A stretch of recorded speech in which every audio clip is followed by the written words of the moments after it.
But कोई नहीं, सोते रहो।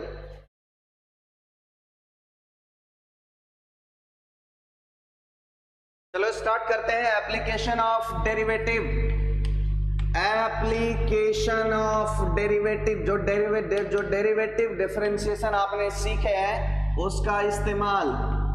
एप्लीकेशन ऑफ डेरिवेटिव कैलकुलस का सबसे खूबसूरत, सबसे बेहतरीन और सबसे अधिक इंपॉर्टेंट और सबसे हाईली वैल्यू का क्वेश्चन। इससे अधिक वैल्यू पूरे मैथमेटिक्स में किसी भी चैप्टर का नहीं है।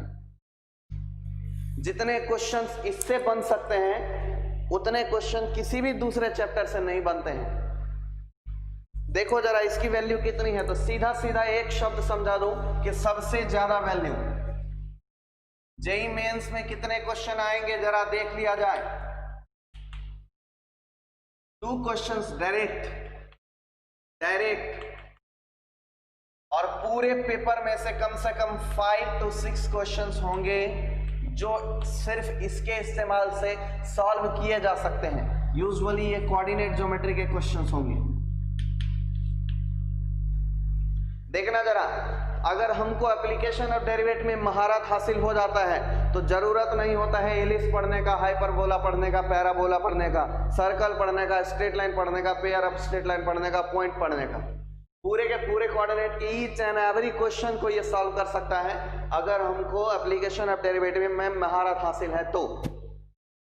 क्यों पढ़ते हैं फिर कोऑर्डिनेट? क्यों ना फिर एप्लीकेशन ऑफ डेरिवेटिव से ही सारे क्वेश्चन बना ले। एक फायदा होता है कि कोऑर्डिनेट पढ़ लेने से होता क्या है कि उसके शॉर्ट टर्म्स हमको पता होते हैं। तो जब शॉर्ट टर्म्स पता होते हैं तो उस केस में हम उस शॉर्ट टर्म का इस्तेमाल करते हैं और थोड़ा सा इसको भी इस्तेमाल करते हैं तो क्विक आंसर आ जाता है। तो क्विक आंसर करने के लिए ही बस इस चैप्टर को पढ़ा जाता है और कोऑर्डिनेट ज्योमेट्री को पढ़ना जरूरी होता है, बाकी और किसी की जरूरत नहीं है। सिर्फ एओडी आता है तो कोऑर्डिनेट ज्योमेट्री के ईच एंड एवरी क्वेश्चंस बनाए जा सकते हैं। तो 2 क्वेश्चन डायरेक्ट मेंस के अंदर आएगा, 5 से 6 क्वेश्चन एडवांस के अंदर, सॉरी जो इनडायरेक्टली आएंगे जो इस चैप्टर की हेल्प से बनाए जा सकते हैं। अब जेई एडवांस का जरा सीन देखो कि जेई एडवांस के अंदर कितने क्वेश्चंस होंगे। मान के चलो कि 3 क्वेश्चंस होंगे जो डायरेक्टली आएंगे और 5 क्वेश्चन तो पक्का होगा जो इनडायरेक्ट रूप से इससे बनेगा। इनडायरेक्टली वैल्यू कितनी लिखोगे तो ये इसकी वैल्यू है। 12th बोर्ड का चैप्टर है, 12th बोर्ड में भी ये बहुत ज्यादा काम का आता है, चाहे वो सीबीएसई बोर्ड हो या स्टेट बोर्ड हो या इंडिया का कोई भी दूसरे स्टेट का कोई बोर्ड हो। तो ये 12th बोर्ड के हिसाब से भी बड़ा ही ज्यादा इंपॉर्टेंट है। तो खैर 12th बोर्ड आज तक बोर्ड पर तो पहली बार ही लिखा हूं। जेई एडवांस और जेई मेंस के हिसाब से सबसे अधिक वैल्यू है तो सीधा सीधा स्टार मार के लिख लो कि सबसे अधिक वैल्यू, सबसे अधिक वैल्यू का चैप्टर है ये। सीधा सीधा हिंदी में खुले नंगे अक्षरों में लिखा है सबसे अधिक वैल्यू वाला चैप्टर। अच्छा, इस चैप्टर को आने के लिए किस किस चीज का आना जरूरी है, नीड क्या क्या है, किस किस चीज का आना जरूरी नहीं है। तो पहली बात ये नहीं आना चाहिए। अगर ये आया तो ये चैप्टर नहीं आएगा, तो इससे बच जाओ। और आना किस किस चीज का जरूरी है, तो बेसिक ग्राफ, बहुत हाईफाई ग्राफ का जरूरत नहीं है। जितना हाईफाई ग्राफ आपको फंक्शन में खिंचाए गए उतने हाईफाई ग्राफ की जरूरत है ही नहीं। बेसिक ग्राफ का मतलब होता है कि ग्राफ ये देख लेना है कि बढ़ कब रहा है और दूसरा कि घट कब रहा है। 2 ही बात पता होना है चाहिए कि एक बढ़ कब रहा है, दूसरा घट कब रहा है और कहाँ टर्न ले रहा है। तो ये 3 बात ग्राफ का पता होना चाहिए। और ग्राफ सही बन रहा है या गलत बन रहा है इससे कोई लेना देना नहीं है। बस ये पता होना चाहिए कि इस इंटरवल में ग्राफ ग्रेटर है, इस इंटरवल में ग्राफ स्मॉलर है। तो इन सब चीज को जानने के लिए हमको जरूरत होगी एक बेसिक इनइक्वालिटी सॉल्व करने की। बेसिक इनइक्वालिटी, ये सब टर्म्स मैं इसलिए लिखता हूं कि अगर कोई भी एक टॉपिक आपका इनमें से कोई भी एक कंपोनेंट कमजोर हो तो आप उस पर थोड़ा बहुत वर्क कर लें ताकि ये चैप्टर कमजोर ना हो। 30%, 50%, 30% तो नहीं बोल सकते हो, लेकिन ऐसा बोल सकते हो कि 20 to 25% क्वेश्चन बनाने के लिए कैपेबल है ये पेपर में, ये अकेला चैप्टर। तो ये है बेसिक इनइक्वालिटी। इसकी जरूरत पड़ेगी। थोड़ा बहुत basic function, basic function, function कितना 3 से 5 लेक्चर्स तक में पढ़ाई गई बात, इतने की ही जरूरत पड़ेगी। बेसिक फंक्शन का जरूरत पड़ेगा और डिफरेंशिएशन, क्योंकि ये डेरिवेटिव का ही इस्तेमाल है इसलिए चाहिए डिफरेंशिएशन। तो क्या बहुत हाई फाई डिफरेंशिएशन का जरूरत है? बिल्कुल नहीं, बहुत ही बेसिक डिफरेंशिएशन का जरूरत है। और ग्राफ को एक और सेंस का जरूरत है कि ग्राफ देखना आना चाहिए, ग्राफ देखने की कला होनी चाहिए, ग्राफ देखना आना चाहिए कि इंक्रीज, ऐसा अगर लाइन खींचा है तो ये इंक्रीजिंग है, ऐसा अगर लाइन खींचा है तो ये डिक्रीजिंग है, ऐसा फ्लैट है तो ये स्लोप 0 है, तो ये सब बात समझ में आना चाहिए। ऐसा अगर टर्न लिया तो यहाँ पर स्लोप 0 है, ऐसा अगर टर्न लिया तो यहाँ पर स्लोप 0 है, और यहाँ से इंक्रीजिंग है, इधर डिक्रीजिंग है। तो ये सब बस इतनी छोटी छोटी बातें आपके आना चाहिए। और सचमुच बहुत ज़्यादा वास्ट किसी भी चीज़ का इस्तेमाल नहीं है, बहुत सिंपल है। अब इसके बाद जरा सोचते हैं कि इस चैप्टर में हम पढ़ते क्या है, क्या सीखते हैं, क्या जानते हैं, किस चीज़ के बारे में जानते हैं। तो देखो बहुत सिंपल है। मान लो कि ये माउस जो है माउस नहीं है, मान लो कि ये है चाय का कप, प्याला, इसमें चाय डाला और वो चाय गर्म है। अब इसको मैं एटमॉस्फेरिक टेम्परेचर पे रख देता हूँ, थोड़े देर बाद चाय ठंडी हो जाएगी। बहुत सिंपल, बहुत नॉर्मल लॉजिक है। थोड़े देर बाद चाय ठंडी हो जाएगी। सवाल ये उठता है कि कितनी देर बाद चाय कितनी ठंडी होगी, कितनी देर बाद चाय कितनी टेम्परेचर को लॉस करेगी। ये हुए पहले टाइप के सवाल, पहले टाइप के क्वेश्चंस। दूसरे टाइप के क्वेश्चंस और भी बहुत सारे क्वेश्चंस हो सकते हैं। अब मान के चलो आप करियर जोन के इस क्लासरूम में बैठे हो रहते हो, तो आपको अब इमेजिन करो आप यहीं बैठे हो, तो आपको जो कुछ दिखाना चाह रहा हूँ वो देखो। राइट साइड में एक विंडो होता है, इस बोर्ड के इस तरफ विंडो होता है, सबको पता है। विंडो का साइज जो है लगभग क्या 100% रेक्टेंगुलर है, 100% रेक्टेंगुलर है। तो साइड विंडो की हमको पता है कि विंडो का साइड यानी एजेस की लेंथ कितनी है। तो मान लो अगर हाइट h है और विड्थ जो है w है, तो विंडोज की हाइट एजेस कितनी हो जाएगी, कितने इस्तेमाल होंगे, एज मतलब साइड कितने हो जाएंगे उसके। अब जरा सोचो कि साइज कितने हैं, तो कितना है 2h प्लस 2w, तो 2 times of h plus w उसका पूरा का पूरा एजेस का साइज है, एजेस का लेंथ है। अब इसी 2 times of h plus w length का एक विंडो बनाओ और ये देखो कि क्या होनी चाहिए, मतलब लाइट जो है मैक्सिमम होना चाहिए या फिर लाइट मिनिमम होना चाहिए। तो वो तो तब होगा जब इतनी पतली सी एक दीवार में छेद करें और पूरे चारों तरफ कर दें, सिर्फ खंबे छोड़ करके चारों तरफ पूरे छेद कर दें, तो क्या उससे इतनी ही लाइट आएगी जितनी लाइट इससे आती है? बिल्कुल नहीं। अगर हम इतनी पतली पतली लाएंगे तो हमको लगेगा एक पतली सी ट्यूब लाइट जो बहुत कम वोल्टेज की है, थोड़ी थोड़ी ग्लो कर रही है, तो उससे कमरे में अंधेरा बना रहेगा। लेकिन अगर इस साइज में बनाया तो कमरे में अधिक से अधिक लाइट पॉसिबल है। तो यही देखना है कि अगर आपको विंडोज की साइज फिक्स है तो कौन सा शेप में विंडो बनाओगे ताकि मैक्सिमम हो सके लाइट, मैक्सिमम हो सके लाइट। और भी बहुत सारी बात, एक रेट मीटर नाम का टॉपिक होता है, बहुत सिंपल होता है। जब आप घूमने जाते हो या किसी डैम किनारे, नदी किनारे ठहरे हुए पानी में कंकड़ मारते हो, हालांकि एक गाना है, ठहरे हुए पानी में कंकड़ न मार, दिल में कुछ कुछ होता है। अब क्या होता है ये नहीं पता हमको, दिली मामले में थोड़े कमजोर हैं। चलो मामला के बाद आते हैं। क्या करते हैं, जब हम पानी में पत्थर फेंकते हैं तो वहां एक सर्कुलर वेव जनरेट होता है, जो वेव अगर धीरे से देखो तो धीरे धीरे धीरे धीरे धीरे धीरे धीरे धीरे फैलता है, उसकी रेडियस बड़ी होती है। बहुत सिंपल सी बात है कि ऐसा हर बार होता है, होते आए हैं, बचपन से देखा हूं, संस्कार में यह बात शामिल हो गया है कि पानी में पत्थर फेंकूंगा, अगर जल शांत है तो जल में हलचल होगी और वहां एक वृत्ताकार वेव जनरेट होगा, सर्कुलर वेव जनरेट होगा, और वह सर्कुलर वेव धीरे धीरे धीरे धीरे धीरे धीरे धीरे धीरे फैल जाएगा, फैलेगा। तो 2 मिनट बाद उस वेव का रेडियस क्या होने वाला है, सवाल ये उठता है। या 30 सेकेंड बाद वो वेव के द्वारा कितने द्वारा सरफेस एरिया पानी पर कवर किया गया होगा, ये सवाल उठता है।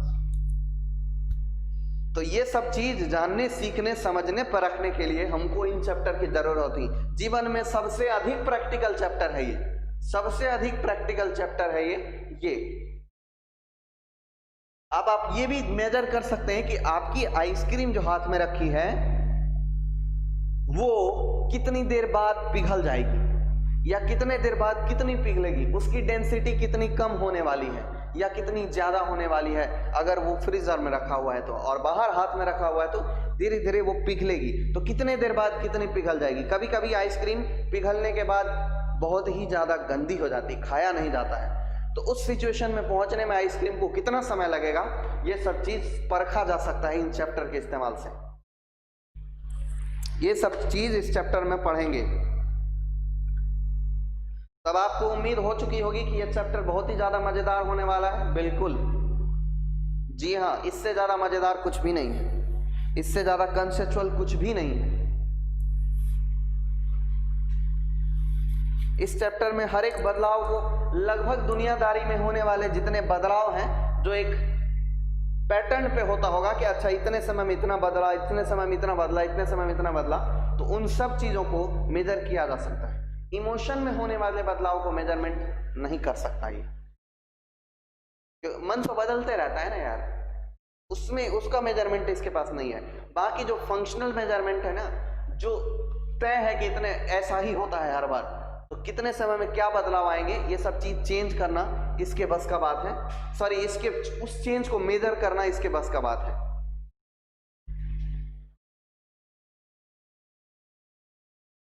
अब मैं चैप्टर स्टार्ट करूं उससे पहले ये सारी बात अगर आपको समझ में आ गई हो, वैल्यू समझ में आ गई हो, तो आपको एक उम्मीद की किरण जगेगी। क्या सिर्फ ये चैप्टर सीखने से मैं इतने 6 क्वेश्चन बना लूंगा आईआईटी के पेपर में? बिल्कुल सही, सिर्फ ये चैप्टर अच्छे से सीखने पर आप 6 क्वेश्चन बना लेंगे। 100% गारंटी देता हूं मैं, 100% गारंटी देता हूं। अगर ये चैप्टर आपने सीख लिया अच्छे से तो ये 6-7 क्वेश्चन तक तो आपका कोई हाथ नहीं पकड़ेगा। कोई दूसरा चैप्टर आए ना आए कोई फर्क नहीं पड़ता है, क्वेश्चन बनेंगे और आंसर भी आएगा फटाफट।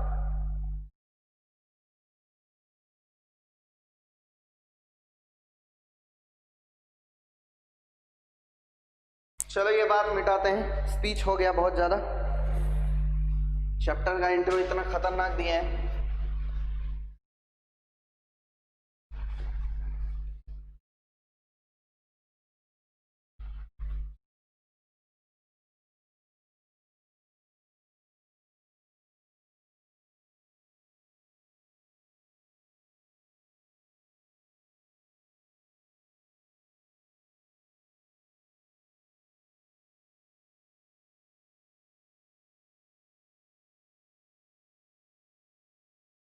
तो सबसे पहले ये समझो कि एप्लीकेशन ऑफ डेरिवेटिव में डेरिवेटिव का रोल क्या है।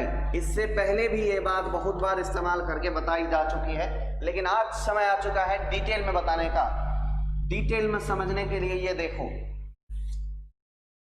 ये रहा एक्स एक्सिस, ये रहा वाई एक्सिस, और इस पर कोई भी एक कर्व, आर्बिट्रेरी कर्व बना हुआ है। कौन सा कर्व बना हुआ है? बिल्कुल आर्बिट्रेरी। दुनिया के किसी भी इक्वेशन का कोई न कोई ग्राफ होता ही होगा। मान लिया कि यही ग्राफ है, कोई एक इक्वेशन है जिसका ग्राफ कुछ ऐसा ही है, तो ऐसे केस में ये पॉइंट है, मान लो x की वैल्यू है यहाँ पर, x की वैल्यू कुछ लो, x की वैल्यू a ले लो, तो ये पॉइंट क्या कहलाएगा? अगर ये function y equal to f of x है तो इस पॉइंट को लिखना बहुत ही सरल है, a comma functional value at a comma functional value at a, तो a comma f of a।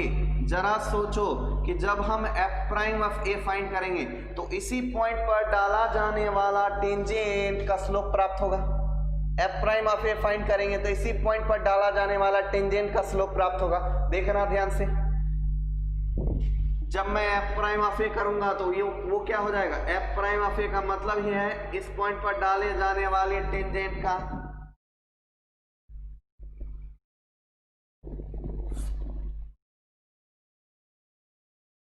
Slope. Theta f prime of x का मतलब होता है derivative function, derivative function. f prime of x या a का मतलब होता है f prime of x at किस पॉइंट पर है? ये a comma f of a का मतलब होता है slope of tangent, slope of tangent drawn at point a comma f of a on curve f of x. मतलब एफ ऑफ एक्स कर्व पर इस इंस्टेंट पर जो स्लोप डाला गया है उस स्लोप का एंगल क्या है।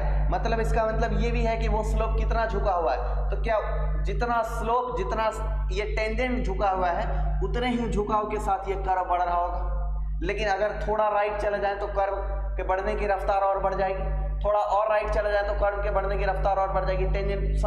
टेंजेंट कुछ ऐसा, उससे पहले टेंजेंट कुछ ऐसा, उसके पहले टेंजेंट कुछ ऐसा, उसके पहले टेंजेंट कुछ ऐसा।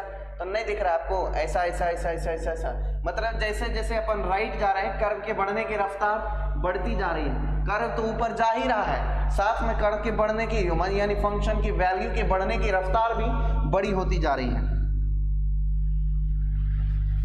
तो ए कामा एफ ऑफ ए, इसका मतलब है slope of tangent at point a comma f of a. Point लिखते समय में दोनों कोऑर्डिनेट की जरूरत होती है, ए की भी एफ ऑफ ए की, इसलिए एक्स कोऑर्डिनेट ए है तो वाई कोऑर्डिनेट एफ ऑफ ए हो जाएगा। बहुत सिंपल सी बात है। तो ये होता है टेंजेंट, ये होता है टेंजेंट, ये होता है क्या, टेंजेंट। अब जरा सोचो टेंजेंट आखिर टेन थीटा क्यों होगा। एक बार और दिखाते हैं, एक बात ये और दिखाते हैं और थोड़ा डिटेल में समझा के कि आखिर इस पॉइंट पर टेन थीटा ही क्यों। यहां देखो अगर आप टेंजेंट खींचते हैं और थोड़े राइट में चले जाते हैं और यहां ए रहा होगा तो ये ए प्लस एच हो जाएगा। तो उस केस में टेन थीटा किसके इक्वल होगा, टेन थीटा किसके इक्वल होगा, टेन थीटा। देखो यहां इन दोनों ही पॉइंट से लगभग एक टेंजेंट गुजर जाएगा तो यहां एक छोटा सा ट्रायंगल बनता हुआ नजर आएगा आपको। बोलो ये टेंजेंट क्या है, टेंजेंट सॉरी यहाँ ये जो ट्रायंगल है, ये जो ट्रायंगल है उसके अंदर ये पॉइंट है ए कामा एफ ऑफ ए और ये पॉइंट है a comma a plus h comma f of a plus h. दिख नहीं रहा है लेकिन कोई बात नहीं, समझ लो दिमाग में स्पेस कम है और जूम करना पड़ेगा तो जूम थोड़े में करेंगे इसको। तो ए कामा एफ ऑफ ए ये वाला पॉइंट रहा, ए प्लस एच कामा एक्स की वैल्यू ए प्लस एच तो फंक्शनल वैल्यू में F of a plus H. तो ये दोनों पॉइंट के बीच से जो लाइन गया होगा, अगर ये दोनों पॉइंट बहुत ही क्लोज में है, अगर ये दोनों पॉइंट बहुत ज्यादा क्लोज में है तो लगभग उससे एक ही लाइन गई होगी। तो वो लाइन कितने एंगल से झुकी होगी, चेंज इन y यानी this del y upon change in x यानी this del y by del x, del y by del x। y में होने वाले बदलाव को जब x में होने वाले बदलाव के आधार पर मेजर किया जाए तो उसी को कहते हैं डिफरेंशिएशन। डिफरेंशिएशन का मतलब ही होता है चेंज, यानी किसी एक डिपेंडेंट वेरिएबल में होने वाले चेंज को जब इंडिपेंडेंट वेरिएबल के में होने वाले चेंज के बेस पर मेजर किया जाए तो इंडिपेंडेंट वेरिएबल में होने वाला चेंज नीचे रहा और डिपेंडेंट वेरिएबल में होने वाला चेंज ऊपर रहा तो del y by del x, यही होता है differentiation of y with respect to x at an instant, किसी एक इंस्टेंट पर, एट एन इंस्टेंट, किसी एक इंस्टेंटेनियस पॉइंट पर। बड़े डिटेल में इस बात को फिजिक्स में पढ़े हो ना हो यहाँ पढ़ लो, del y by del x d y by d x. ये क्या होता है कि किसी भी y के होने वाले चेंजेस को जब x में होने वाले चेंजेस के बेस पर मेजर करते हैं, कहाँ पे, किसी भी एक इंस्टेंट पर, या तो यहाँ या तो यहाँ या तो यहाँ, किसी एक इंस्टेंट पर, किसी एक बहुत बड़े इंटरवल के लिए नहीं, तो वही कहलाता है d y by d x at an instant. ये क्या हो जाएगा, tan theta is equal to, जरा देखो टेन थीटा की वैल्यू क्या हो जाएगी, F of y2 minus y1 यानी F of a plus H minus इसकी हाइट देखो F of a divided by क्या रखा जाए, डिवाइडेड बाय क्या रखा जाए, एफ ऑफ h के अंदर x के होने अंदर होने वाला बदलाव, तो वो तो h है ना, h की वैल्यू क्या है, h की वैल्यू क्या है, tan theta is equal to क्या है, h कितना छोटा है, h बहुत ही छोटा, तो limiting value at h tends to 0 कर दे, limiting value at x tends to 0, h tends to 0 कर दे, तो ये क्या मिल जाएगा, स्लोप।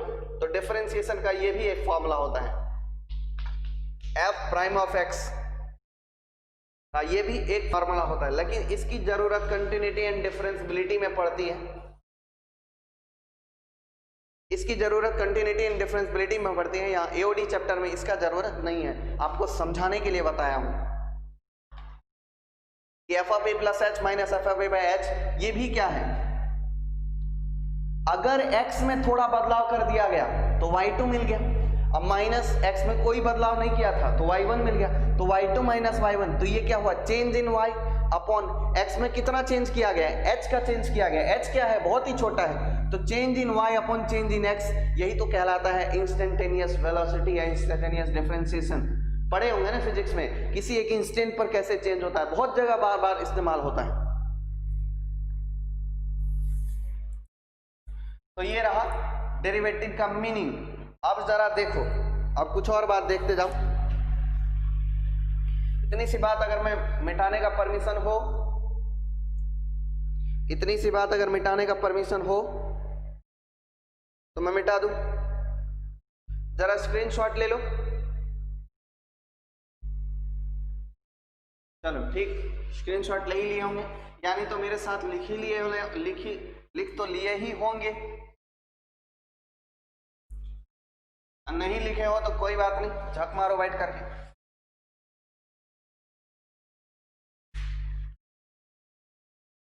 Just kill the झक।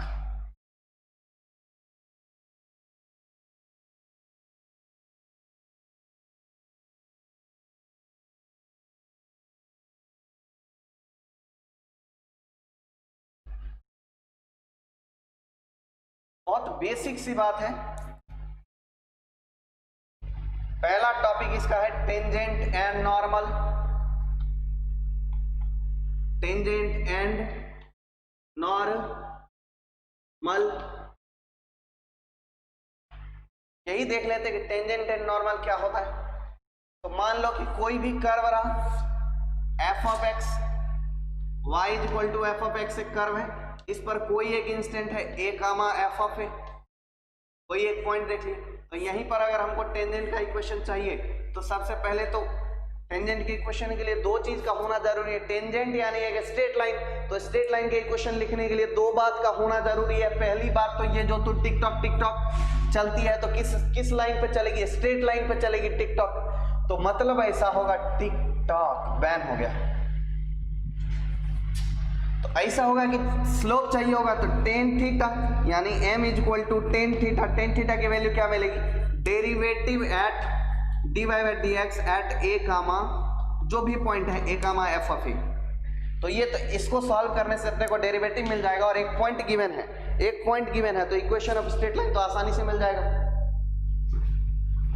And given point suppose p is a point and given by a comma f of a comma f of a। so equation of tangent क्या होगा भाई साहब, इक्वेशन ऑफ टेंजेंट क्या हो जाएगा, देखें जरा इक्वेशन ऑफ टेंजेंट, सबको मालूम है इक्वेशन ऑफ टेंजेंट क्या होने वाला है, y माइनस y1 यानी f of a is equal to m times of मतलब dy बाई dx, या यूं कहें कि f prime of a times of x minus a, इतनी सी बात है। तो ये इक्वेशन ऑफ टेंजेंट हो जाएगा, बहुत सिंपल है, ये इक्वेशन ऑफ क्या हो जाएगा, टेंजेंट हो जाएगा। अब जरा देखो एग्जांपल से कि इक्वेशन ऑफ टेंजेंट कितना सिंपल है। एग्जांपल ऐसा कि find equation of tangent, find equation of tangent at x is equal to 7 on y is equal to e to the power x। Very simple question. अगर graph draw करें, diagram को समझने के लिए graph draw कर लेते हैं, x is equal to 7 यहाँ पे है तो ये 7 का e to the power 7 हो जाएगा, इसमें कोई दिक्कत नहीं है, ये बन गया वो टेंजेंट। ये इसी टेंजेंट का इक्वेशन चाहिए, इसी टेंजेंट का क्या चाहिए, इक्वेशन। कैसे मिलेगा, तो पहले तो अपने को m चाहिए, m किसके इक्वल होगा, तो e to the power m यानी dy by dx f prime of 7 तो e टू दी पावर 7 मिल गया m की वैल्यू। और उसके बाद देखो पॉइंट कौन है वो, तो 7 comma e to the power 7, तो इक्वेशन ऑफ टेंजेंट क्या हो जाएगा, y minus e to the power 7 is equal to m times of यानी e to the power 7 times of x minus 7। इसी को सॉल्व करने के बाद अगर मन करे तो सॉल्व करो, ना करे तो ना करो, मन करे तो सॉल्व करो, ना करे तो ना करो, मन करे तो सॉल्व करो, ना करो तो ना करो।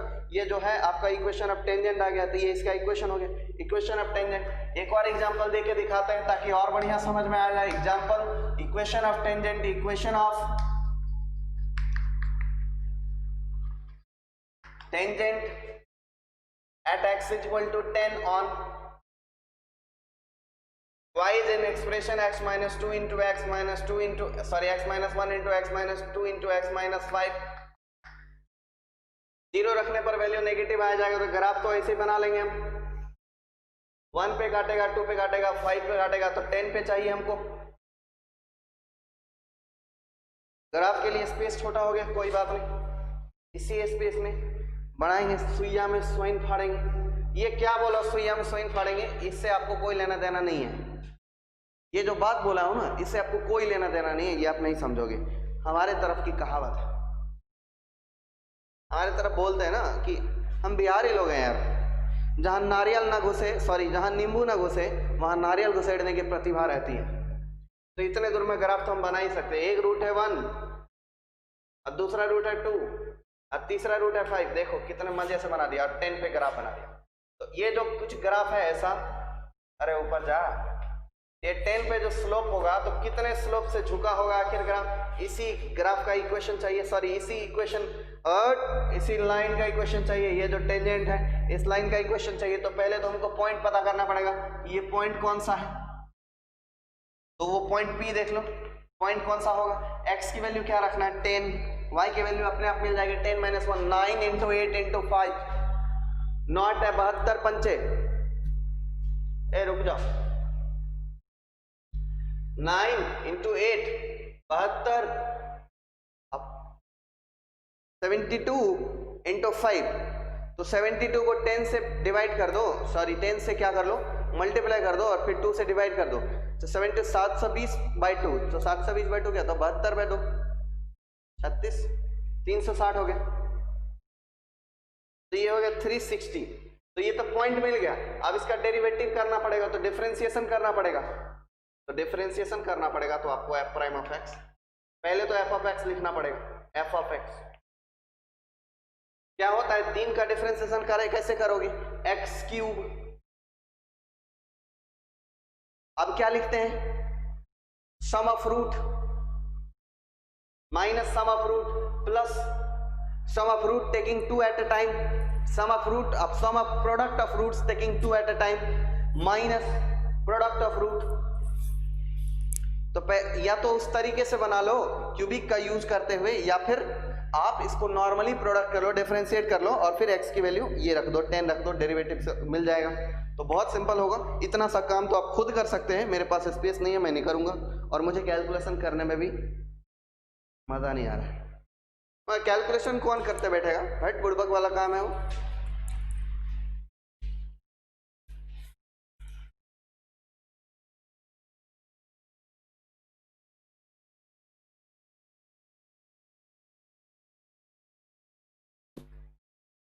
तो चलो जल्दी से बता दो, जल्दी से छाप लो, एकदम जल्दी छाप लो, एकदम माई 11D से।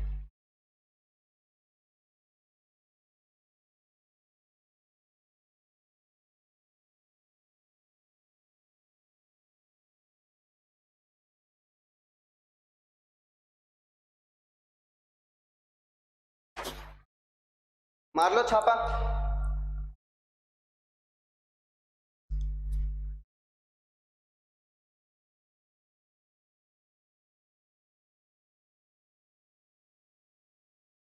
नहीं मारोगे छापा तो स्क्रीनशॉट ले लो। बहुत ही ज्यादा बढ़िया बात है, ये लिखकर हो गया होगा अब तक। तो ये थे इक्वेशन ऑफ टेंजेंट। अब आगे देखेंगे आप इक्वेशन ऑफ नॉर्मल। ये दो टर्म्स हैं जो बार बार काम आते हैं। दूसरा देखोगे कि equation of normal, equation of normal, देखो जरा नॉर्मल किसको कहते हैं? एक ऐसी रेखा जो कर्व को छेद करते निकल जाती। मान लो कि ये कर्व है y equal to f of x, y equal to f of x, और यहाँ एक पॉइंट है, जो पॉइंट है कुछ भी पॉइंट रहा होगा, तो अगर x की वैल्यू a है तो f ऑफ a हो जाएगी। तो ये रहा वो टेंजेंट। अब नॉर्मल ये है, ये क्या है? नॉर्मल है। ये क्या है? टेंजेंट है। तो टेंजेंट का इक्वेशन तो आ गया, अब नॉर्मल का इक्वेशन आएगा। तो स्लोप ऑफ नॉर्मल, पहली बात ये रहेगी कि स्लोप ऑफ नॉर्मल क्या होगा? तो स्लोप ऑफ नॉर्मल बहुत ज्यादा सिंपल आपके दिमाग में आ गया होगा। अगर टेंजेंट एंड नॉर्मल आपस में परपेंडिकुलर होते हैं, ये बात हमको पता है, सारी दुनिया को पता है कि टेंजेंट एंड नॉर्मल आपस में परपेंडिकुलर होते हैं। तो नॉर्मल का स्लोप हो जाएगा माइनस या negative reciprocal of slope of tangent. तो स्लोप ऑफ टेंजेंट क्या होता है? dy by d x, d y by d x, कहाँ पे? एट जिस इंस्टेंट की बात हो रही है, a comma f of a पर, a comma f of a पर, d y by d x. ये जो कुछ भी आएगा उसका नेगेटिव रेसिप्रोकल ले लोगे, ये जो कुछ भी आएगा उसका नेगेटिव रेसिप्रोकल ले लोगे, वो मिल जाएगा स्लोप ऑफ नॉर्मल। तो स्लोप ऑफ नॉर्मल अगर मिल गया और पॉइंट मालूम है, तो इक्वेशन ऑफ नॉर्मल क्या हो जाएगा? देखो जरा, इक्वेशन ऑफ, आपके दिमाग ने बता दिया होगा कि सर इक्वेशन ऑफ नॉर्मल ये होने वाला है। क्या होने वाला? ये मतलब y minus f of a times is equal to slope यानी -1 time by dy by dx into नहीं, at a comma f of a at that instant times of x minus a, this times of x minus a, ये मिल जाएगा equation of normal. तो ये formula देखने में तो बहुत ही ज्यादा बड़ा लगता है, लेकिन करते वक्त में ये छोटा हो जाता है।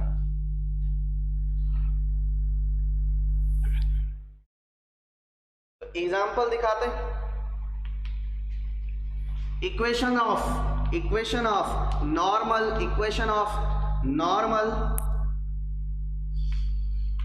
एट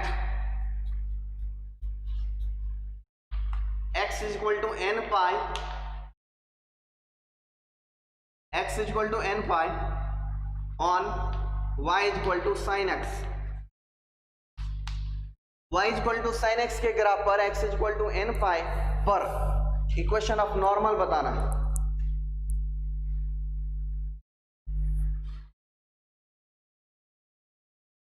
कौन बच्चा बता सकता है?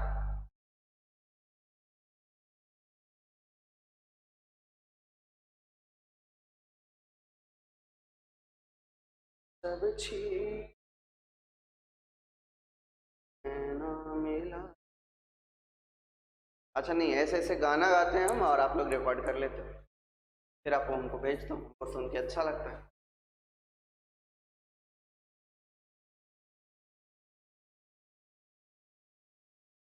अच्छा, आप ऐसा स्क्रीन रिकॉर्डिंग का भी ऑप्शन होता है ना फोन के अंदर, तो आप तो आराम से स्क्रीन रिकॉर्डिंग कर सकते हो। बहुत ही बढ़िया।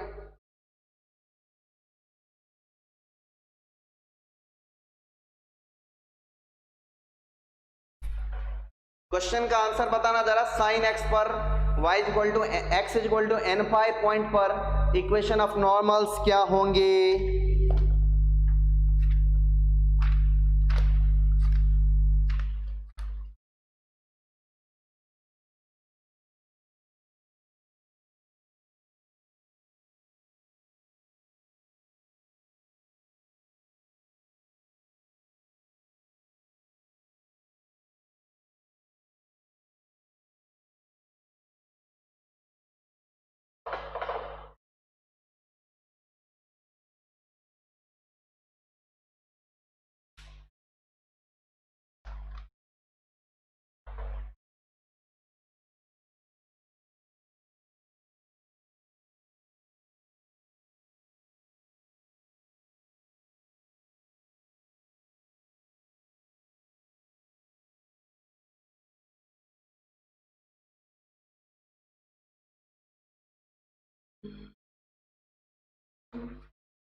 हम्म।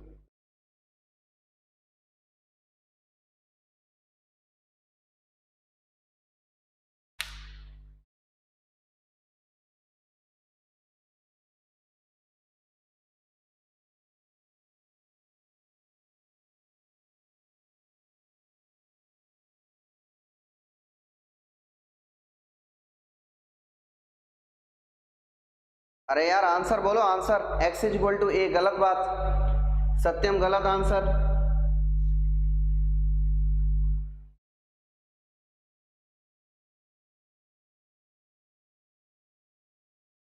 हाँ भाग लो भाग लो, बहुत सिंपल। जैसे ही क्वेश्चन दिया सब भाग जाते हैं, बहुत ही ज्यादा अच्छा है। मैं तो क्या करूं आप लोगों का। एक दिन तो मैं मिक्सर में डाल करके ना और हाई स्पीड पे घुमा दूंगा।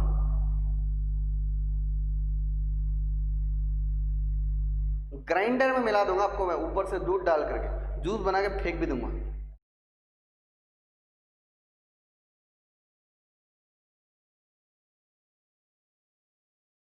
ऐसी सी धमकी को सीरियस नहीं लेने का, ऑन रिकॉर्ड बोल रहे हैं लेकिन सीरियस नहीं लेने का, ऐसा मैं करूंगा नहीं। ऐसा नहीं कि हाँ सर अब तो मुझे ग्राइंडर में जाने की तैयारी करना है, सोचना मत।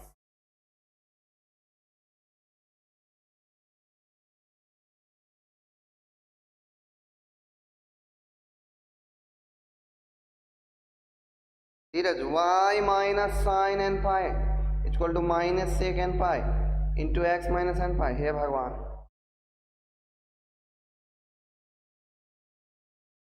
सत्यम प्रसर x is equal to n pi. But एकदम मैं भट।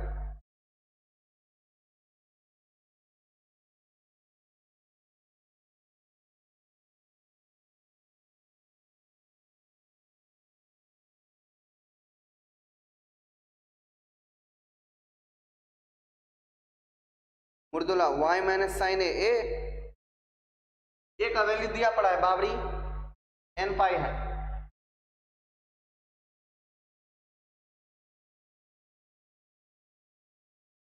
y is equal to x minus n पाई।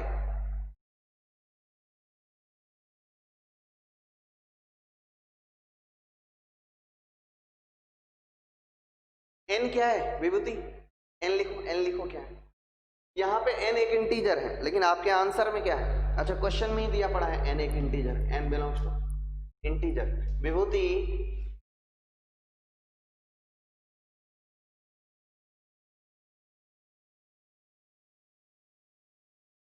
सही उत्तर दो ना यार, सही उत्तर दो ना। सोचो ना जरा, ग्राफ अगर नहीं बनाए होंगे तो नहीं सोच पाओगे।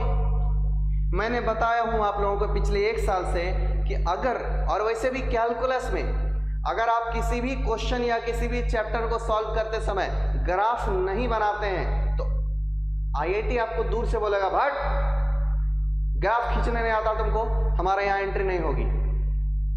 तो ग्राफ आना ही चाहिए।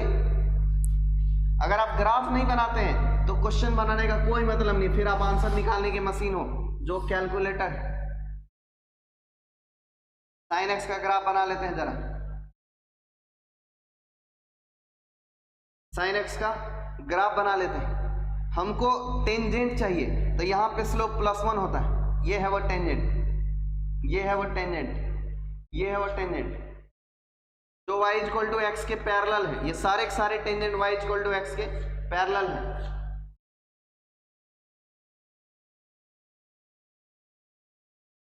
अब जरा, अब इतना हिंट दे दिया हूं, अब आंसर दो। गलत है सबके आंसर, अब तक किसी ने सही उत्तर नहीं दे पाया है। क्यों? क्योंकि वो ग्राफ का इस्तेमाल ठीक से नहीं किया। क्या इस क्वेश्चन को बिना ग्राफ के यूज के बनाया जा सकता है?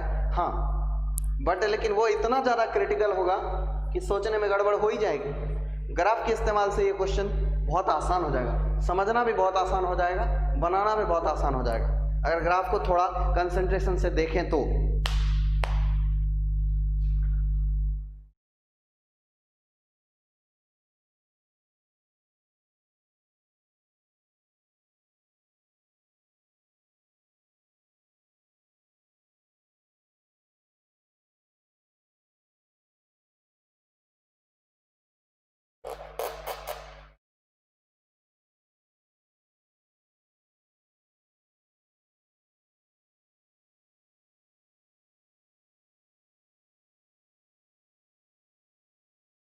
नहीं बना है तो अब मैं बनाऊंगा।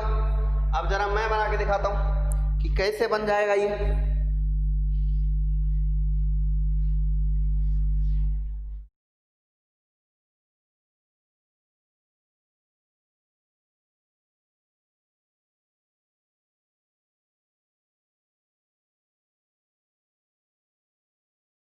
ये बन रहे हैं साइन एक्स के ग्राफ।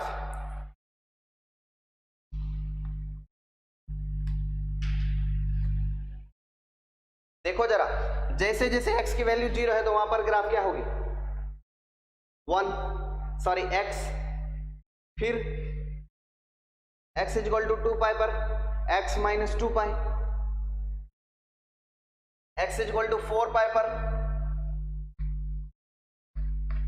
x माइनस 4 पाई।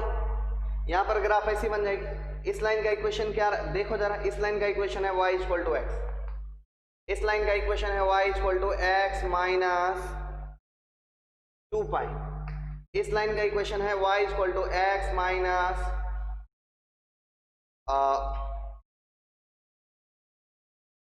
x माइनस, ठीक है, 4 पाई। तो टेंजेंट का जो इक्वेशन बनेगा उसके लिए बॉक्स बनाएंगे। Tangent y equal to x minus even pi यानी 2m पाई, अगर x equal to x minus 2m pi, ये हुए तब जब x equal to odd multiple of, odd नहीं इवन मल्टीपल है, x equal to even pi है तो x equal to even, at x equal to even pi. और बाकी केस में यहाँ पे स्लोप देखो -1, यहाँ पे भी -1, तो ऑड में क्या हो रहा है, स्लोप -1, तो y equal to minus x, minus लिखो या प्लस लिखो कोई फर्क नहीं पड़ता, m इंटीजर है इसलिए माइनस ही कर दो, 2m plus 1 pi, odd pi, when x is equal to odd pi. अब देखते हैं ये जो आंसर लिखा हुआ है, कोई किसी ने सही आंसर दिया है क्या, x माइनस n पाई पर अटक गए, बाकी किसी ने बुद्धि नहीं लगाया इतना।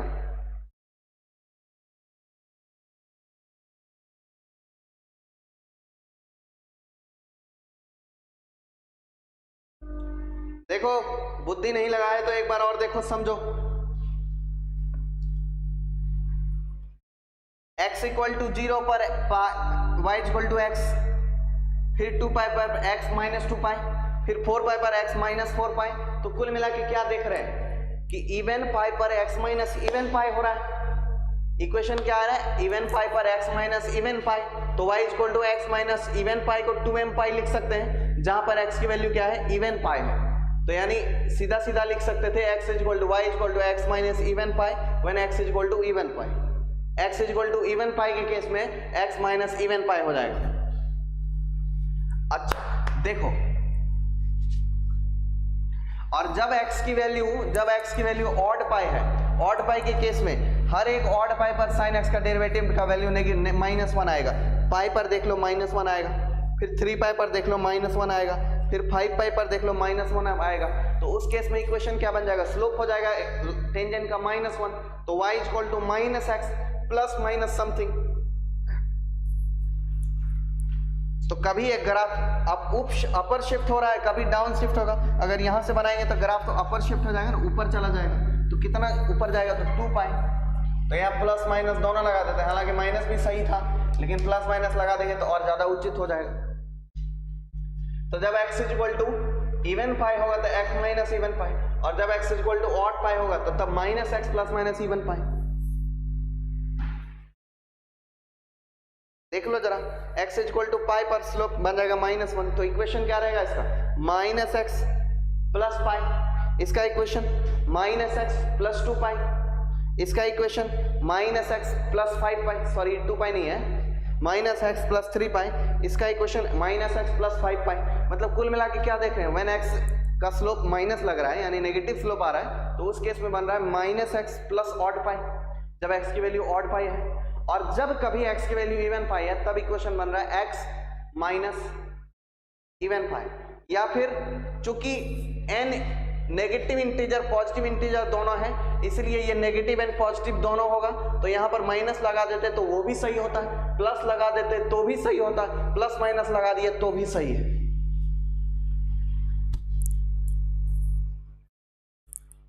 तो इसी क्वेश्चन को मल्टीपल करेक्ट टाइम में पूछा जा सकता था, जहां ऑप्शन इस टाइप के दिए होते, एक में माइनस रहा होता तो उसको भी आप करेक्ट करते, एक में प्लस रहा होता तो उसको भी आप करेक्ट करते, और एक में प्लस माइनस दोनों इस्तेमाल किया होता तो उसको भी आप सही टिक करते, क्योंकि वो भी सही होता।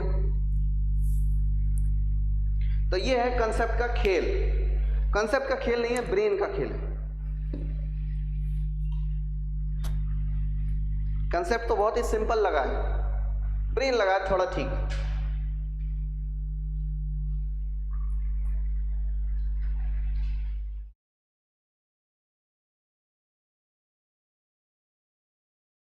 कभी कभी क्वेश्चन दिखता है टुच्चू है, एकदम टुच्चू दिखता है, लेकिन जब बनाते हैं तो अच्छा इसके अंदर तो ट्विस्ट है बहुत सारी।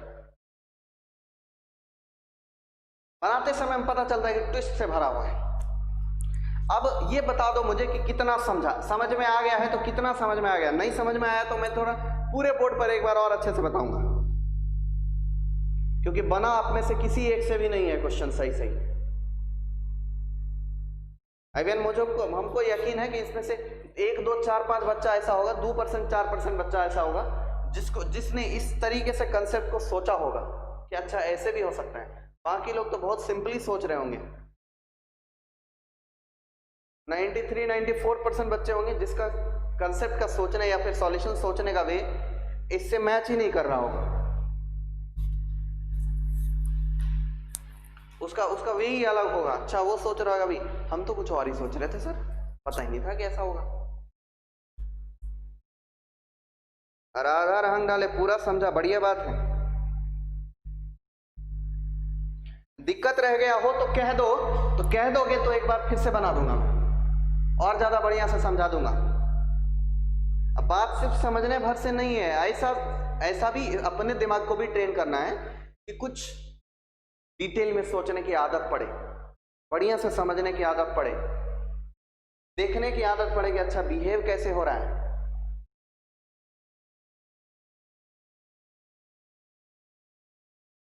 समझ तो पूरा गया है सर, रिपीट कर दो। वंश रंग डाले, I am proud of you वंश, बहुत सही बोले हो, क्योंकि मुझे भी ऐसा ही लग रहा था कि रिपीट कर दो। आप अगर नहीं भी बोलते तब भी मैं कर ही देता।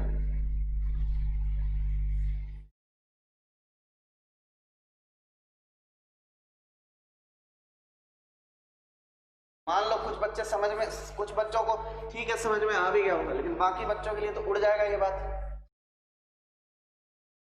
क्वेश्चन तो सबको याद है, अब सॉल्यूशन बनाने की बारी है।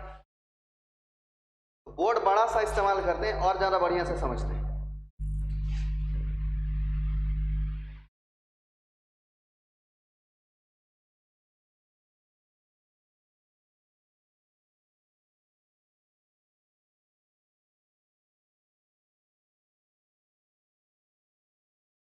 ये साइनस का ग्राफ बना रहा हूं, ठीक है। अब ये मत बोलना सर साइनस का ग्राफ नहीं समझा, नाली में फेंक देंगे, ताली बैठ के बजाते रहो। तो ये रहा टेंजेंट। अच्छा यहां से एक बात और समझने में वाली बात है कि टेंजेंट कभी कभी कर्व को उसी पॉइंट पर काट भी देती है, ठीक है।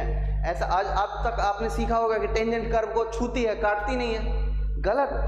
टेंजेंट कभी कभी जिस पॉइंट पर टेंजेंट है उसी पॉइंट पर कर्व को काटियो देती है। जैसे देखो y = x, इस पर टेंजेंट भी है और काट भी रही है, तो कभी कभी टेंजेंट कर्व को कट भी कर सकती है। तो ये रहे एक, पहले हम इवन पाई पर देख लेते हैं जरा, ये रहे दूसरे, फिर ये रहे तीसरे, फिर ये रहे चौथे, फिर ये रहे, फिर इधर ये रहेंगे।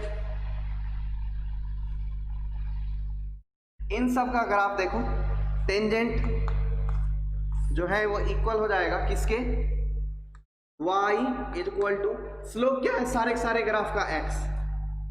सब के सब ग्राफ लेफ्ट राइट शिफ्ट हो रहा है ना, क्या हो रहा है, यही ग्राफ राइट कॉपी हुआ कॉपी हुआ कॉपी पेस्ट। ये मेन ग्राफ है, copy paste copy paste copy paste copy paste copy paste. तो कॉपी पेस्ट हो रहा है तो x में या तो माइनस ऐड कर दो या तो प्लस ऐड कर दो। तो चूंकि आप दोनों ही इंटीग्रल मल्टीपल अप्लाई करोगे तो यहां पर क्या आएगा, x प्लस इवन पाई। अब इसके बीच में क्या लगाओगे, प्लस लगाओगे तो ग्राफ लेफ्ट शिफ्ट होगा, लेफ्ट में कॉपी पेस्ट होगा। माइनस लगाओगे तो ग्राफ राइट में कॉपी पेस्ट होगा, क्योंकि x में प्लस माइनस करने पर ग्राफ लेफ्ट या राइट होता है, ये बात मालूम है।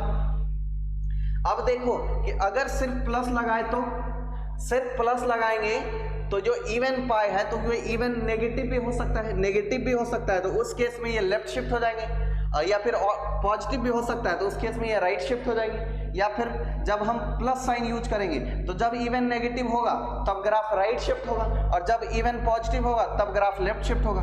तो ऐसा भी यूज किया जा सकता है, या फिर y equal to x plus even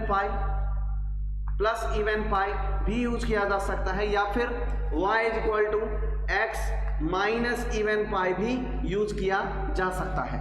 देख लो, सिर्फ प्लस का भी इस्तेमाल कर सकते हैं, सिर्फ माइनस का भी इस्तेमाल कर सकते हैं, और सिर्फ प्लस और प्लस माइनस दोनों का इस्तेमाल भी कर सकते हैं। अब देखो, जब x की वैल्यू ऑड पाई हो, ये कब है, जब x की वैल्यू इवन पाई है, इवन यानी 2m पाई। 2m को इवन का फॉर्मेट बोलेंगे। इस केस में जो x की वैल्यू n पाई थी, तो n एक इंटीजर है, तो इंटीजर को 2 टाइम्स ऑफ, यानी इवन इंटीजर है तो इवन इंटीजर को 2m पाई बोला जाए। यहाँ m एक इंटीजर, यहाँ m क्या है, m बिलोंग्स टू एक इंटीजर। पॉजिटिव में नेगेटिव दोनों हो सकते हैं। अब जिस केस में x की वैल्यू ऐसा वाला स्लोप होगा, यहाँ पे देखो, यहाँ अगर टेंजेंट बनाएंगे तो something like this, something like this, आगे something like this, something like this. उस केस में सारे के सारे ग्राफ का स्लोप क्या है, -1, और यही वाला ग्राफ राइट कॉपी हो रहा है। ये देखो, ये मेन ग्राफ मान लो, copy paste copy paste copy paste, या फिर ये मेन ग्राफ मान लो, कॉपी पेस्ट। तो क्या हो रहा है, स्लोप है -1, तो -x हो जाएगा। और कॉपी पेस्ट करना लेफ्ट या राइट, तो प्लस माइनस दोनों यूज कर सकते हैं। कौन सा पाई, तो odd multiple of pi, odd pi, या फिर इसको ऐसा भी बोला जा सकता है y equal to x plus odd pi, या फिर y equal to x minus odd pi. कब, जब x की वैल्यू ऑड पाई हो। ऑड के पाई मतलब 2m प्लस 1 पाई, जहां m क्या है, इंटीजर है। तो क्या क्वेश्चन में ऐसा आंसर में ऐसा लिखा रहेगा कि x की वैल्यू इवन पाई ऑड पाई लिखेंगे? नहीं, बिल्कुल नहीं। इवन के लिए फॉर्मेट यूज करना पड़ेगा। तो टेंजेंट का जो इक्वेशन होगा वो ऐसा होगा, y equal to x plus minus even यानी 2m पाई, या फिर y equal to x plus even pi यानी 2m पाई, या फिर y equal to x minus even pi यानी 2m पाई। कब, जब x की वैल्यू m पाई हो, या y equal to x plus minus odd pi यानी 2m प्लस 1 पाई, या फिर y equal to x plus 2m plus odd pi यानी 2m प्लस 1 पाई, या फिर y equal to x minus और 2m एक्स माइनस, ओहो minus x है यहाँ, minus x minus 2m plus 1 pi, जब x की value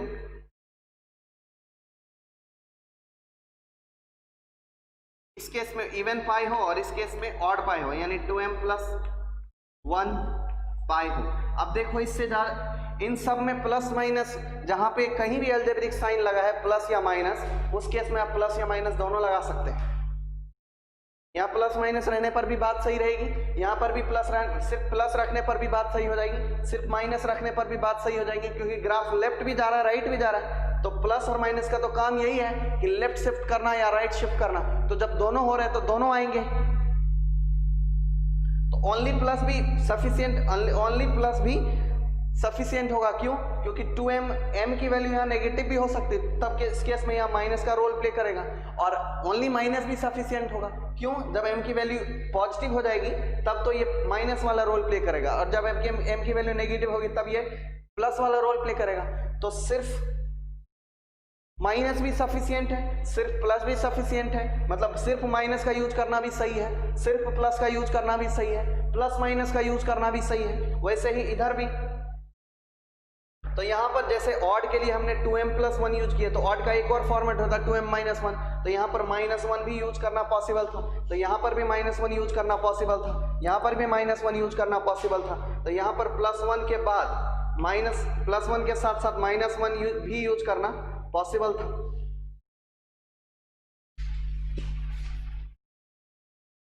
x ± 2m+-1 times of पाई। तो इतनी सारी पॉसिबिलिटीज थी, इतने बड़े आंसर आए।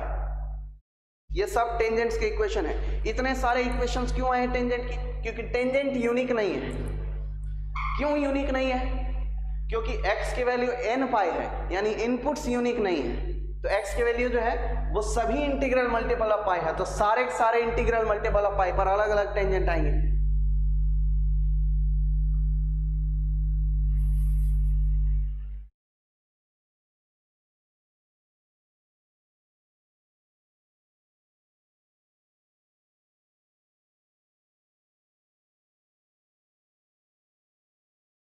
अब बोलो बात अब भी नहीं समझ में आई है तो एक बार और समझा देंगे।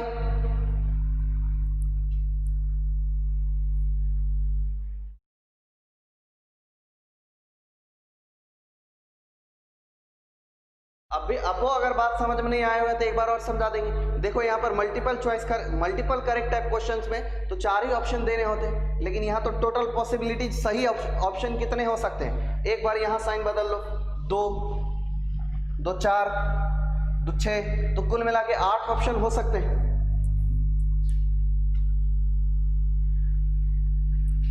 जब ऑड में साइन बदला, जब इस केस में साइन बदलना पॉसिबल हो तो 2 तरीके से इसको लिखा जा सकता है, 2 तरीके से इसको लिखा जा सकता है। तो कुल मिला के 2 2 4 वे हुआ, और 2 तरीके से इसको भी लिखा जा सकता है, तो 8 वे हो गए। तो ये तो सिर्फ एक करेक्ट आंसर लिखा हुआ है, टोटल 8 करेक्ट आंसर हो सकते हैं। तो 4 ऑप्शन में अगर उन चारों में से कोई भी कंबाइन करके दिया रहता है तो चारों सही हो जाते हैं। अच्छा, ये चारों सही होंगे, ये कौन बताएगा? खोपड़ी बताएगा कि कैसे सही हो रहा है। क्या सिर्फ प्लस रखने से काम हो जा रहा है, क्या सिर्फ माइनस रखने से काम हो जा रहा है, या दोनों रखने से काम हो रहा है। और मल्टीपल करेक्ट टाइप के आंसर में एक बहुत बड़ा नियम होता है, जो गलत नहीं है वो सही होता है।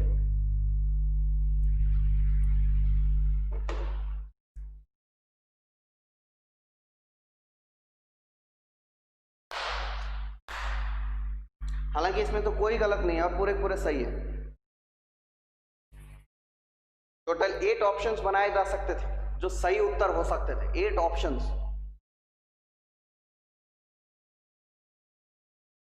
बड़ा ही शानदार क्वेश्चन सूझा यार। साइड हो जाओ, स्क्रीनशॉट लेना, जो लेना है लो, साइड हो गया।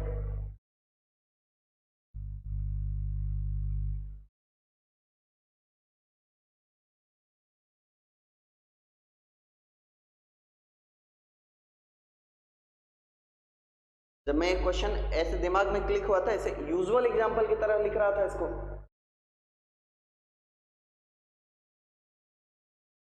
तो मुझे नहीं पता था कि सॉल्व करूंगा तो इतना ज्यादा हो जाएगा इसका।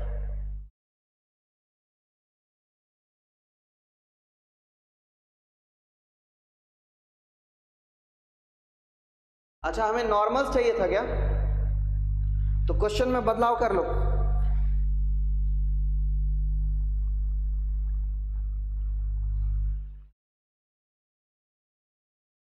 हमें नॉर्मल्स का इक्वेशन चाहिए था, मैंने टेंजेंट्स का इक्वेशन लिख दिया। क्वेश्चन में ही बदलाव कर लो, इक्वेशन ऑफ टेंजेंट लिख लो। हालांकि इक्वेशन ऑफ नॉर्मल पूछा गया है, तो ये बात हमको पता नहीं था कि नॉर्मल का इक्वेशन चाहिए था। अगर नॉर्मल का इक्वेशन चाहिए होगा तो उस केस में हम क्या करेंगे?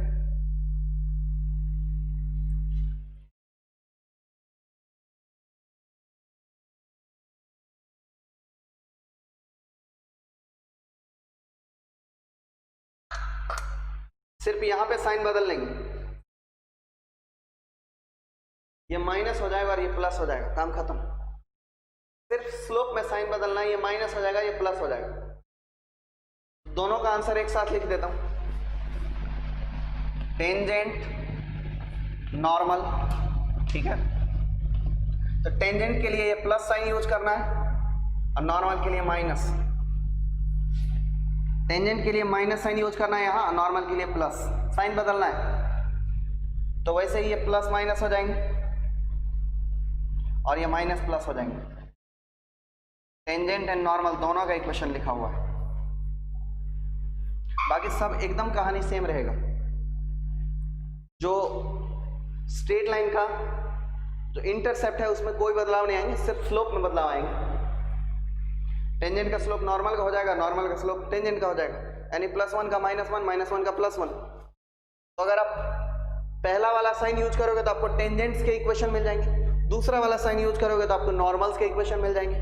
पहला वाला साइन यूज करोगे तो यहाँ माइनस है, तो पहला वाला साइन यूज करोगे तो टेंजेंट्स के इक्वेशन मिल जाएंगे, और यहाँ माइनस है या फिर प्लस है, प्लस वाला साइन यूज करोगे यहाँ तो नॉर्मल्स के इक्वेशन मिल जाएंगे।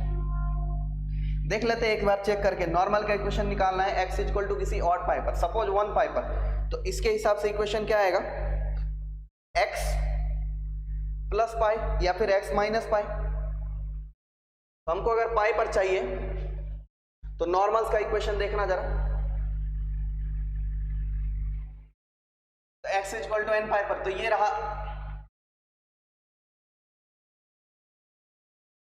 तो ये तो रहा टेंजेंट, x इक्वल टू 1 पाई पर, ये रहा टेंजेंट, तो ये रहा नॉर्मल। और इस नॉर्मल का इक्वेशन क्या हो जाएगा, x इक्वल टू, इसका इक्वेशन देख लेते हैं, y इक्वल टू क्या हो जाएगा, x माइनस पाई।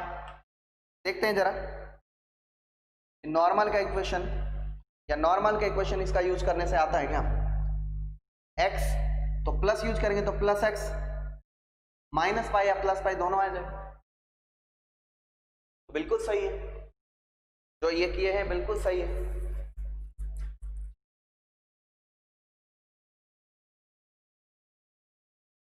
हमको पता नहीं था कि नॉर्मल का इक्वेशन फाइंड करना है, मैं टेंजेंट का इक्वेशन बना लिया, सॉरी, बट नॉर्मल का इक्वेशन भी फटाक से बना दिया। चलिए, समय सीमा होती है समाप्त, और मिलते हैं कल के क्लास में। सुनो गौर से एक बात, इंपॉर्टेंट बात, कि आपको एक पैकेज गया है, कंसेप्ट बूस्टर पैकेज, इसमें 3 चैप्टर गए, matrix, determinant, relation and function. तो उसको जल्दी से सॉल्व कर लो। और अगर आप प्रिपरेशन स्ट्रैटेजी पहला, दूसरा या तीसरा इनमें से जिसके भी हिस्सा है, तो पहली स्ट्रैटेजी में आपको सिर्फ बोर्ड की किताबें बनानी है, बोर्ड की बुक्स बनाना है और बोर्ड के क्वेश्चन बैंक बनाना है, काम खत्म। दूसरी स्ट्रैटेजी में आपको क्या बनाना है, आपको बनाना है कंसेप्ट बूस्टर, NCERT यानी बोर्ड की books, concept booster, and then उसके बाद बहुत सिंपल है, सिंगेज का illustration and concept application exercise, JEE mains के प्रीवियस ईयर के क्वेश्चन।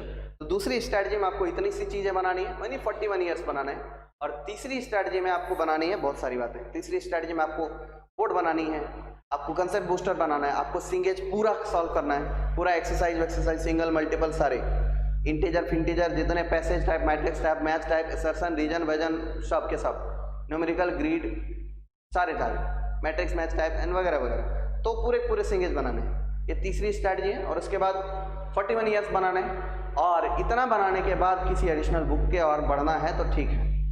तो वो तीसरी स्ट्रैटेजी ये है। तो अब इन तीनों में से किस स्ट्रैटेजी के लिए प्रिपेयर करें? पहली स्ट्रैटेजी आपको बोर्ड में बहुत अच्छे मार्क्स दिलाएगी, दूसरी स्ट्रैटेजी आपको NIT तक पहुंचाएगी, और तीसरी स्ट्रैटेजी आपको अच्छे IIT तक पहुंचाएगी। उसके बाद अगर आप रैंक बूस्टर पर जाते हो तो फिर अच्छे IIT क्यों, टॉप IIT में जाओगे और टॉप ब्रांच में जाओगे।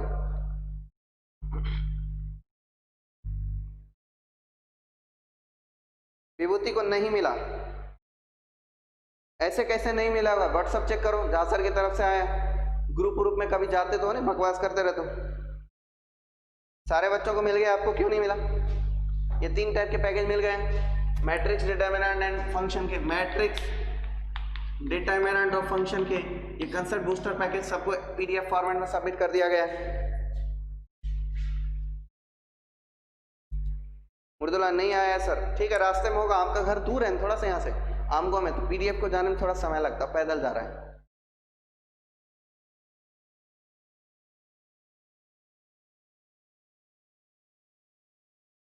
किसी को नहीं आया है?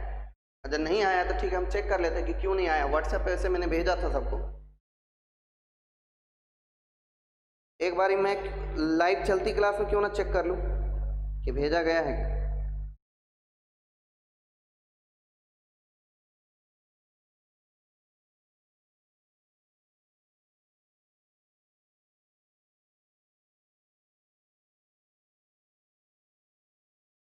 रुको रुको, ग्रुप मीडिया में जाते हैं, डॉक्यूमेंट्स में जाते हैं, रिलेशन फंक्शन मैट्रिक्स पीडीएफ भेजा गया भाई। देखो ग्रुप के मीडिया में, लेकिन लड़कियों वाले ग्रुप में नहीं भेजा गया, लड़कों वाले ग्रुप में भेजा गया। सॉरी, लड़कियों वाले ग्रुप में ट्रांसफर नहीं किया गया। ये देख लो पास से दिख रहा है।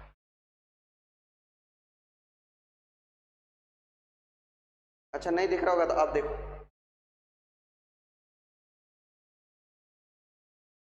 देखो प्रूफ दिखा दिए, भेजा गया लड़कियों वाले ग्रुप में। अभी हम ट्रांसफर कर देते हैं उसको बस 2 मिनट में। तो चलिए खत्म करते हैं, अपना अटेंडेंस लगा लेना। और जो आपका ऑप्शनल वर्क है, आपके लिए अटेंडेंस लगाना कंपलसरी है, और अटेंडेंस के साथ अगर आप कुछ लिखना चाहते हैं तो वो आपके लिए कंपलसरी है। सॉरी, वो आपके लिए एडिशनल है, ऑप्शनल है। चाहो तो लिखो, नहीं चाहो तो नहीं लिखो, लेकिन मैं चाहता हूँ कि आप लिखो तो लिखो। तो बाय बाय बच्चों, आज की क्लास यहीं समाप्त करते हैं। मिलते हैं अगली क्लास में कल के दिन